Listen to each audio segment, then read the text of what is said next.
In the small, sun-baked town of Fairmont, Colorado, Carter's Auto Repair stood like a stubborn old oak at the edge of Main Street.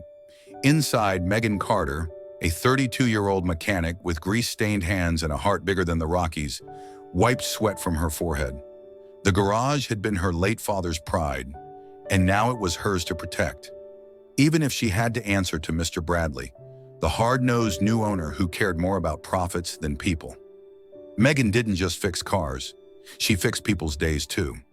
She had a soft spot for veterans, a trait her father, a retired Marine, had hammered into her from the time she could lift a wrench. To Megan, helping someone in uniform wasn't charity, it was duty. That Tuesday afternoon, the bell above the garage door jingled, and a young woman limped inside. Her army jacket hung loosely over her thin frame, and her eyes carried the heavy kind of sadness that made Megan's heart sink. "My car, it just died on Highway 8, the woman said, her voice fraying at the edges. "I don't have much, but I need it to get home." Megan smiled warmly and introduced herself. "I'm Megan. Let's get you taken care of." The woman, who introduced herself as Danielle Brooks, looked ready to cry just from being treated kindly. Megan grabbed her tools and followed Danielle to a battered Chevy parked lopsided outside. A quick inspection told Megan all she needed to know. The repairs were going to cost at least a few $100. Money she could tell Danielle didn't have. Megan hesitated, glancing back toward the office window where Mr. Bradley's shadow loomed, watching her every move. She could already hear his voice ringing in her head. "No free jobs. You'll answer for it." But then she thought about her dad, about honor, about doing what was right even when it was hard. "You're good," Megan said quietly. "I'll take care of it. No charge." Danielle's lip quivered. I can't accept that." "Sure you can," Megan said, forcing a grin. "Just pay it forward someday." As Megan knelt to work on the Chevy, the door to the office banged open. Mr. Bradley stormed out, red-faced and shouting, "I told you, no free repairs. This is your final warning, Megan." The entire garage seemed to hold its breath. Megan stood up, wiping her hands on her jeans, her heart hammering. She wanted to yell back, to defend herself, but instead she simply nodded, locking her jaw against the flood of emotions building inside. She turned back to Danielle's car, blocking out Bradley's angry muttering. Finishing the repair was all that mattered. Megan knew, deep down, that helping someone in need would always be worth more than a paycheck. What she didn't know was that this small act of defiance, this simple act of kindness, was about to turn her entire life upside down. The sun had barely shifted an inch across the wide Colorado sky when the news began to ripple through Fairmont like a brush fire. Megan was tightening the last bolt on Danielle's battered Chevy when her phone buzzed violently on the workbench. Ignoring it at first, she focused on the job at hand. Danielle hovered nearby, wringing her hands together like she was trying to squeeze out the worry. "There," Megan said, standing up and wiping her hands. "Good as new, or at least good enough to get you home." Danielle's eyes filled with tears.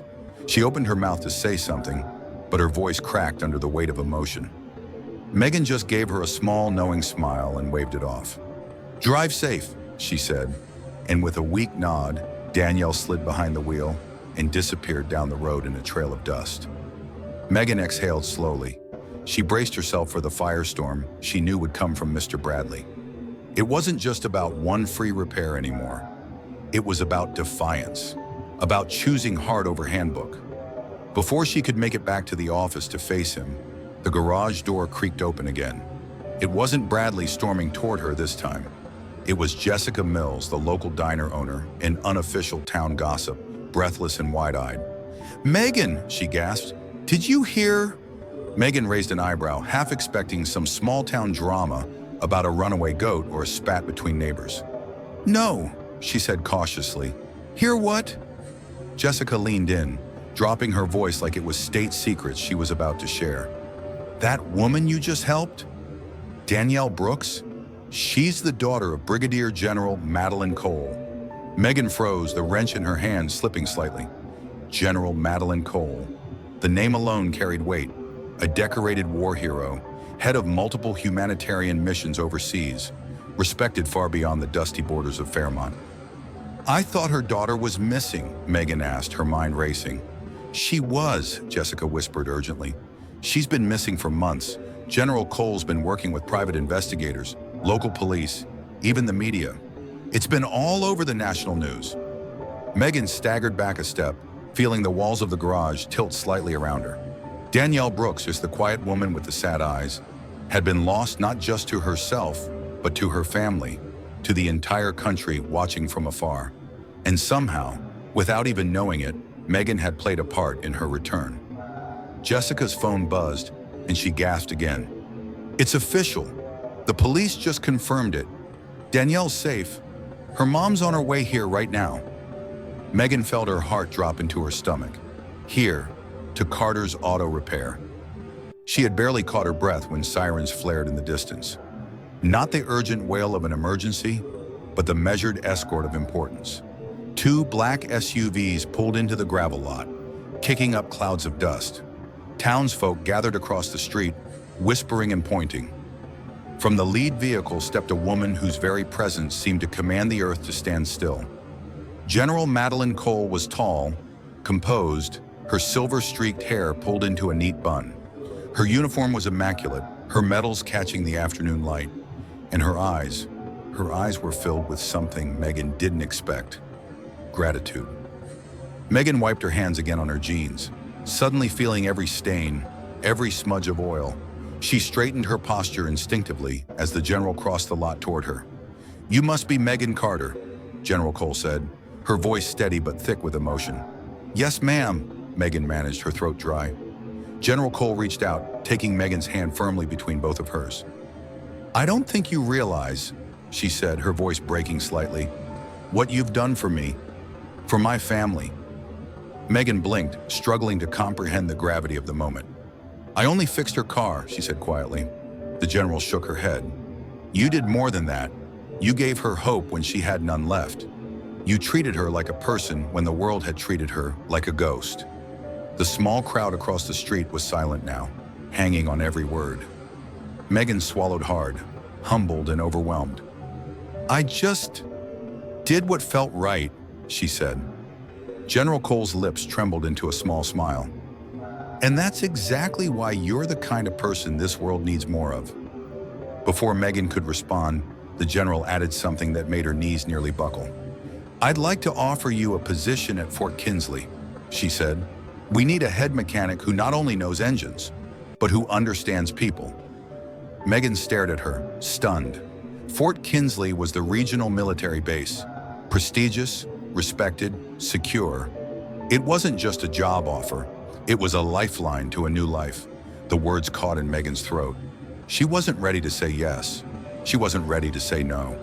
Everything about her world had shifted in the space of an hour.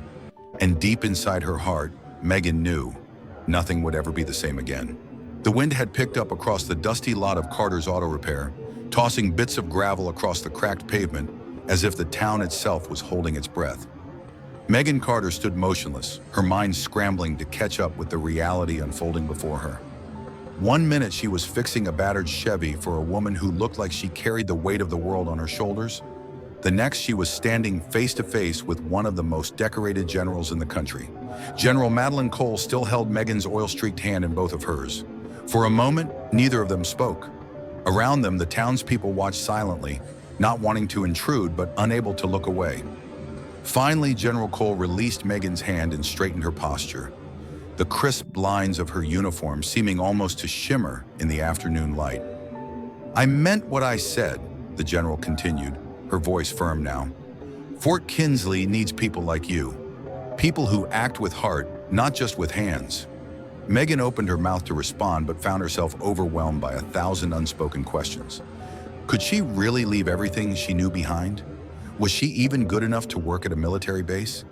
And what would her father think, looking down from wherever he was? Sensing her hesitation, General Cole softened her tone. "You wouldn't just be fixing vehicles, Megan. You'd be fixing the spirits of those who depend on them. You'd be making a difference in the lives of veterans who feel forgotten."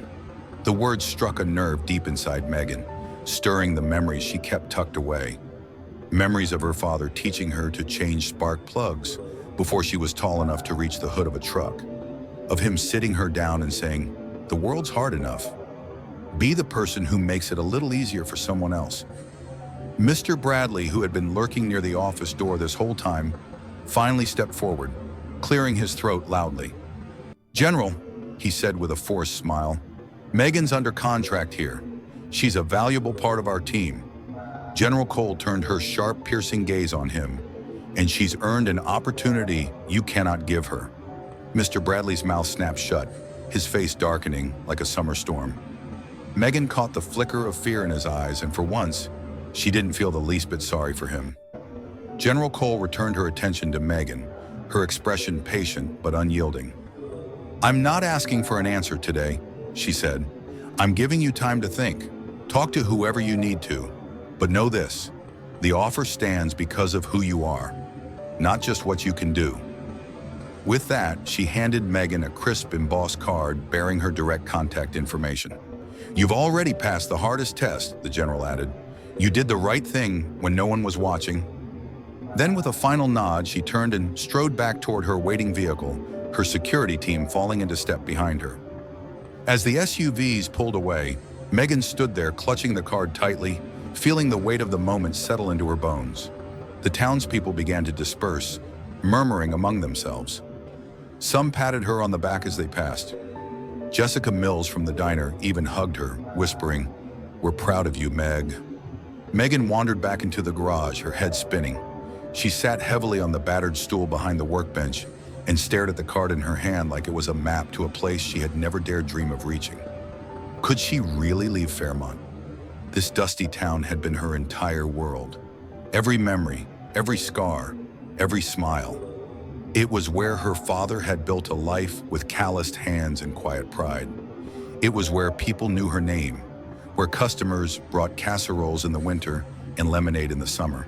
But it was also a place that sometimes felt too small for the dreams she hadn't allowed herself to voice. A place where doing the right thing nearly cost her everything. Maybe this was her chance, not just to honor her father's legacy, but to build her own. She glanced out the garage window, watching the last wisps of dust settle in the wake of the departing convoy. The setting sun painted the sky in streaks of amber and crimson, and for a moment, Megan allowed herself to imagine what a new life might look like. Helping veterans on a scale her father would have been proud of. Using her skills for something bigger than oil changes and brake pads. Maybe even finding a family of her own, among people who understood service and sacrifice. The choice loomed large and terrifying before her. But somewhere deep inside, beneath the fear and uncertainty, a small voice whispered, "You were made for more." And for the first time in a long while, Megan started to believe it. The night air in Fairmont carried a quiet kind of weight, the kind that settled in your chest and made every decision feel heavier than it already was. Megan sat alone on the back steps of Carter's Auto Repair, the building casting long shadows under the pale light of the street lamp. In her hands, she turned over General Cole's business card again and again, as if somehow the answer might be written in the fine embossing if she stared long enough. Inside the garage, everything was as it had always been. The smell of motor oil, the slight whir of the cooling fan, the neatly arranged tools on the pegboard. It was familiar, safe, and yet for the first time, it felt almost too small. Her mind raced with doubts. Was she really ready for something bigger? Could she actually walk away from the only life she'd ever known? "You're thinking too loud," a familiar voice called out from the darkness. Megan turned to see her best friend, Lucas Miller, approaching, carrying 2 steaming cups of coffee from the diner down the street. Lucas had been her anchor through high school heartbreaks, late-night breakdowns, and every moment in between. She accepted the cup with a grateful nod. "You hear about all this?" she asked, half expecting him to make a joke. Lucas sat down beside her, his jeans dusty from a long day's work at his family's ranch. He took a slow sip before answering. "Hard not to," he said. "The whole town's buzzing like a kicked hornet's nest." Megan chuckled dryly but said nothing more. The weight of the decision pressed down on her, thick and immovable. "You're scared," Lucas said quietly, not accusing, just stating a fact. Megan stared down into her coffee. "Terrified," she admitted. "What if I'm not good enough? What if I leave and it's the biggest mistake of my life?" Lucas leaned back, resting his elbows on the step behind him. Or, he said casually, what if it's the best damn thing you'll ever do? She looked at him, searching his face for doubt, but found none. You're not leaving Fairmont behind, Meg. You're taking it with you, Lucas added. Everything you are, your dad's lessons, your heart, it all goes with you. It's not about where you stand. It's about who you are. The words hit deeper than Megan expected, cracking something loose inside her. Her father had once told her that bravery wasn't the absence of fear. It was doing what needed to be done despite the fear. And right now, sitting on a creaky step with the world spinning out of her control, Megan realized that was exactly what this moment demanded. She drained her coffee and stood up, feeling the finality in her movements. I'm doing it, she said aloud, surprising even herself with the conviction in her voice. I'm taking the job. Lucas grinned and stood up, clapping her on the back. I knew you would. The next few days blurred into a whirlwind. Megan gave her notice to Mr. Bradley, who reacted with a mix of fury and grudging respect. Word spread quickly through Fairmont. Some congratulated her with bear hugs and homemade pies, others with quiet handshakes and knowing smiles. Packing up Carter's auto repair was harder than Megan had anticipated. Every tool, every oil stain on the concrete floor carried memories. Her dad showing her how to gap spark plugs, her first solo engine rebuild, the late nights spent fixing cars for neighbors who couldn't afford repairs. But Megan wasn't just packing up a building, she was closing a chapter of her life that had defined her for so long, and trusting that the next one, though unwritten, would be even greater. The hardest part came on her final day in town. The entire community gathered in front of the garage, turning what Megan thought would be a quiet goodbye into a full-blown send-off. The mayor showed up with a plaque. The high school kids she had helped fix their old clunkers brought flowers. Even grumpy Mr. Bradley managed a stiff nod of respect. Lucas stepped forward with something hidden behind his back. With a shy grin, he handed Megan a wooden sign, roughly carved but full of heart. It read, Fairmont's finest, always in our hearts. Megan blinked hard, willing herself not to cry. She hugged Lucas tightly, then turned to the crowd. I didn't fix your cars just to keep them running, she said, her voice thick with emotion. I did it because this town, you all, kept me running. Thank you for trusting me. Thank you for believing in me, even when I didn't believe in myself. Tears streamed freely now from Megan and from half the crowd. As she climbed into her old Ford truck, the same one her dad had restored with her when she was 16, Megan felt a bittersweet ache in her chest. She wasn't just leaving a garage behind. She was carrying a legacy forward, and somewhere deep inside, a new hope sparked to life. A belief that maybe, just maybe, the best parts of her story were still ahead. Fort Kinsley wasn't just a base, it was a city of its own. A living, breathing community hidden behind layers of security gates and endless fields of concrete. To Megan Carter, it might as well have been another planet. Her first day on base, Megan pulled her old Ford truck into the designated lot and looked around in quiet awe. Uniformed personnel moved briskly between hangars and workshops. Rows of military vehicles gleamed under the midday sun. It was a far cry from the dusty simplicity of Carter's auto repair, but somehow Megan felt a surprising sense of belonging. General Cole personally welcomed her with a firm handshake and a rare warm smile. Welcome to Fort Kinsley, Chief Mechanic Carter, she said. The title sounded foreign and thrilling all at once. The transition wasn't easy. Megan had to adapt to a new world of regulations, protocols, and schedules far more rigid than the laid-back rhythm of Fairmont. The vehicles were different too. Humvees, tactical trucks, even the occasional armored personnel carrier, and each demanded precision and expertise. But the real challenge, Megan discovered, wasn't the machines, it was the people. Many of the soldiers who brought their vehicles in weren't just battling mechanical failures, they were battling wounds invisible to the eye. PTSD, survivor's guilt, loneliness. It clung to them like an invisible second skin. At first, Megan kept her head down, focusing on the work, but it didn't take long for her natural instincts to kick in. She remembered how her father used to say, sometimes people just need someone to listen, not fix. So, Megan listened. She offered a patient ear, when Staff Sergeant Ramirez muttered about the endless nights he couldn't sleep. She nodded quietly when Private First Class Davis struggled to explain why working on a simple brake system made his hands shake. She shared a smile when Specialist Nguyen cracked dry jokes to hide his anxiety. And slowly, like frost thawing under a gentle sun, the soldiers began to trust her. It was during those long hours in the motor pool that Danielle Brooks re-entered Megan's life. Danielle had taken a civilian position on base, working with the Veteran Outreach Program General Cole had recently expanded. She showed up at the garage one afternoon with 2 cups of terrible vending machine coffee and a nervous smile. "I figured you could use a break," she said, holding out one of the cups. Megan grinned and took it, pretending not to notice how Danielle's hands still trembled slightly. Over time, the 2 women formed a bond forged not just in gratitude, but in shared understanding. Both had wrestled with demons, Megan with fear and uncertainty about her worth, Danielle with deep wounds left by loss and trauma. One evening, sitting atop the hood of a decommissioned Humvee under a sky streaked with fading light, Danielle confessed the truth Megan had long suspected. "I wasn't just lost that day," Danielle said softly. "I was ready to give up." Megan swallowed hard, her throat tightening. "You saved me, Meg," Danielle whispered, "and you didn't even know it."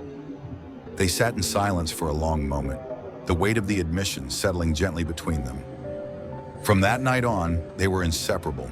Together, they dreamed up a new project, Second Gear, a workshop program where veterans could come to learn basic car maintenance and, more importantly, find a sense of purpose again. Megan taught skills, Danielle offered counseling, and between them, they built something far bigger than either had imagined. Word spread quickly through the base. Veterans who had once isolated themselves now showed up for oil changes, brake tutorials, or simply a few minutes of camaraderie. Megan saw it in their faces, the slow return of pride, the tentative spark of hope. She saw it in herself too. For the first time in years, Megan felt not just useful, but truly alive. She was doing more than fixing machines. She was helping rebuild people. Fort Kinsley became her new home, not because of the walls and roads, but because of the community they built there. A community rooted in trust, respect, and healing. Some nights when Megan locked up the motor pool and walked toward the barracks with Danielle by her side, she would glance up at the stars and think about Fairmont. She missed the garage, missed Lucas and the familiar rhythms of small-town life, but she didn't regret leaving. She realized now that Fairmont had prepared her for this, that every scraped knuckle, every tough decision, every act of kindness had led her here, to a place where she could make a real difference, a place where she wasn't just fixing engines. She was helping people find their way back to themselves. And deep down, Megan Carter knew she had found her true calling. Months turned into a year, and what began as a simple act of kindness in a dusty town had blossomed into something far greater than Megan Carter could have ever imagined. The Second Gear program flourished. Veterans who once felt invisible now gathered weekly in the workshop, not just to learn about engines, but to reclaim pieces of themselves they thought were lost forever. Some found jobs through connections they made there. Others found healing. A few even found family. At the center of it all was Megan, steady as ever, her hands still stained with grease, her heart still wide open.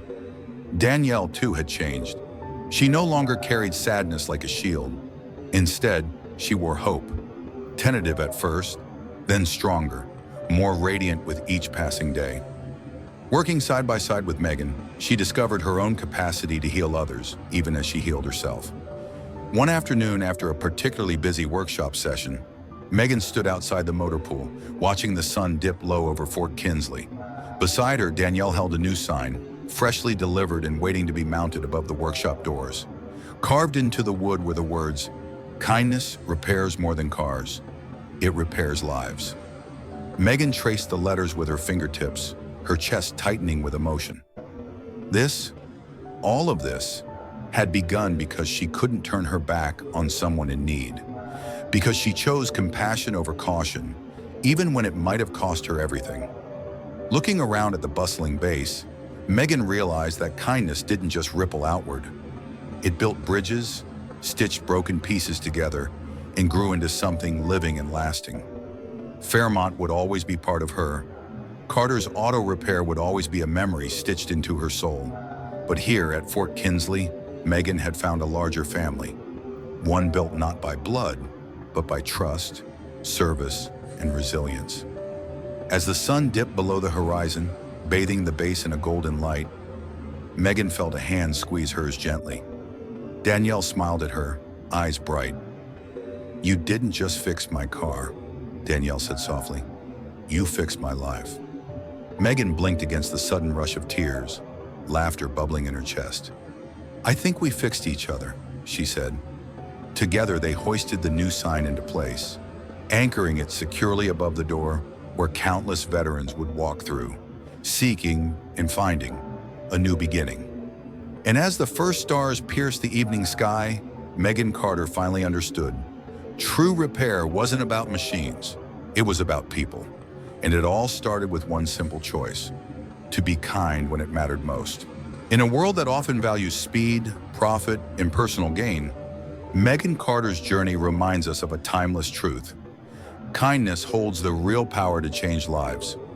One small act, fixing a broken car for a stranger, became the first link in a chain of healing that stretched far beyond anything she could have foreseen. For older generations who have witnessed how the simplest gestures can ripple across decades, Megan's story reaffirms that compassion is never wasted. Even when the immediate reward isn't clear, choosing to act with heart and integrity can open doors, mend broken spirits, and create lasting legacies. Life isn't measured by titles or bank accounts, but by the hands we hold steady and the burdens we help carry. Megan didn't just fix engines. She reignited hope in forgotten places. Her story reminds us that at any stage of life, we have the power to impact others profoundly, simply by choosing kindness when it matters most. The world may change, but the strength of a generous heart never fades.